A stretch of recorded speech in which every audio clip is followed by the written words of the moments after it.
of us are drug addicts. Not all of us are criminals. We're here because we don't have anywhere to go. There's an estimated 2,200 people in Vancouver without a fixed address or shelter. That number on homelessness is a 10-year high. But who are these people, and more importantly, what are their stories? Most of the time, we never find out. But now we're getting a glimpse into some of those stories, thanks to 3 brave people speaking up about their struggles. Meet Natasha. We came to a conclusion that this is a serial killer. Way before the police did. He is one of Canada's most notorious serial killers. But to Natasha, he was a client. He used to pick me up in Cordova Street, sex for money. Serial killer and pig farmer Robert Pickton was convicted of the second-degree murders of 6 women, but is suspected of killing dozens more who went missing, most from the downtown east side. Adsit says when she worked in the sex trade in the 90s, Pickton didn't stand out, but his request sure did.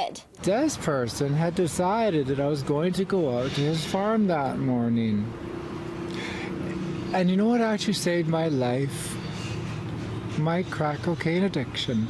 Knowing she would soon need another hit, she says she insisted on staying in Vancouver rather than going back to his Port Coquitlam farm. And I told him, I'm not going out there. Look at the traffic.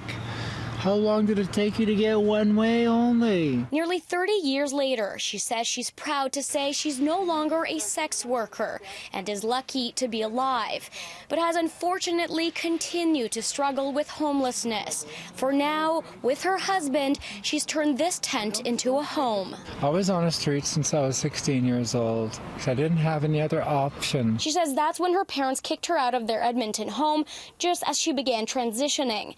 It's also the same year she learned she was HIV positive. A lot of hatred and bigotry for things they refuse to understand. Her goal right now is to find a stable job so she can move out of this tent. But she says that's been difficult due to the judgments she feels she gets as an Aboriginal trans woman. The last interview I had, he comes up to face me, to meet me, and he gave me a really disgusted look. Like, oh my God. But she's not giving up, and she says she'll continue applying until someone gives her the chance she says she desperately needs. In Vancouver, Isabel Regem, City News.